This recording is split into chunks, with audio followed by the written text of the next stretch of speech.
Time now for Media Watch, our look at what's been making news in the Chinese media. First up, Xinhua News Agency has published a major policy speech on education given by Chinese Premier Wen Jiabao. The address dealt with the crucial role of teachers in the education system and comes a month after his high-profile televised visit to a high school in the capital in the run-up to National Teachers' Day.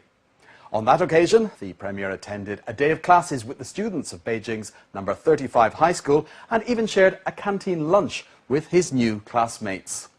In his speech, one called for reforms in the educational sector and stressed the need for educators to have management skills and the judgment necessary to run schools successfully. And in a much-reported follow-up letter to Xinhua, one also corrected a basic mistake he made in naming different types of rock, which appeared in the original version. The Premier is a graduate of the Beijing Institute of Geology. Now, 6 junior high school students who thought it was fun to practice their kung fu skills on unsuspecting classmates have been shamed online. HSW.cn reports that 22 photographs taken at Sifei No. 2 Middle School were uploaded on the net and caused quite a furore, as well as concerns over school violence. Hauled up in front of the principal, these would-be Bruce Lees claimed they hadn't caused any serious harm to their punch-bag classmates and were simply having fun striking kung fu poses for the camera. The school, which contacted their parents, didn't take such a light view of the incident and handed down disciplinary punishment. The China Daily reports that a just-released study suggests almost 30% of Beijing's malls and supermarkets have excessive concentrations of formaldehyde in the air. This is something that could pose a threat to customers, as formaldehyde is a chemical used widely to produce building materials such as drywalls and household products, and long-term exposure can cause serious health problems.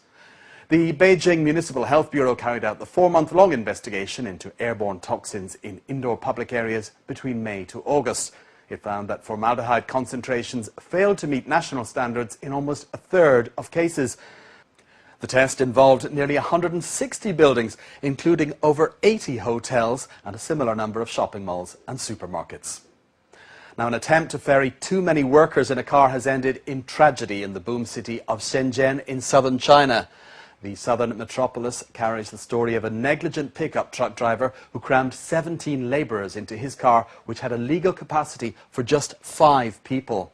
The vastly overloaded vehicle tipped over after driving just 200 yards. The tragic result was 3 deaths and 9 injuries, all of the victims migrant workers.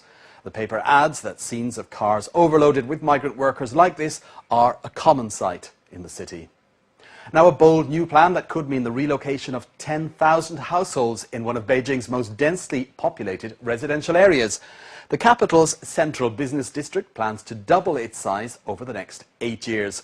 The Beijing News reports that a proposed city government plan will see a 2-square-mile expansion of the concrete and glass tower block business hub from the East 3rd Ring Road near Goma to the 4th Ring Road near Sihui Bridge. The scheme is scheduled to be completed within the next 6 to 8 years and claims it will attract more major multinational corporations and create as many as 100,000 new jobs.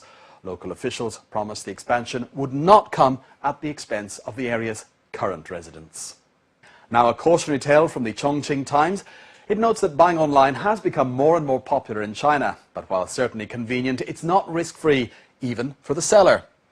The paper recounts the story of a Ms. Guo from Hebei province who bought $600 worth of jade jewellery online, but didn't receive exactly what she expected. 2 days after making her purchase, her package duly arrived, but when the eager buyer opened the box, all that glistened was not jade. Instead of her expensive jewellery, she was faced with a plastic pack of beef jerky. When the seller, Lu Shuiying, tried to claim from the delivery company, they freely admitted that it was a case of employee theft, but refused to pay up because she had not insured her consignment.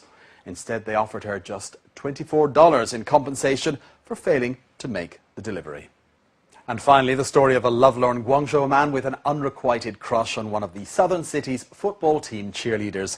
The besotted fan mounted a one-man pitch invasion when he ran onto the field as the cheerleaders began their routine during the Guangzhou versus Changchun Super Cup League Round 27 game. Wearing a T-shirt emblazoned with the words, "I love you," the ardent admirer made a desperate attempt to reach his beloved and present her with the obligatory bunch of roses. Sadly for him, if not for the unsuspecting cheerleader, security guards reached him before he reached her. And while everyone seems to have taken it in good spirit, perhaps this was a case of carrying "say it with flowers" just a bit too far. And that's all for the team here at BON News for now. Thanks for watching.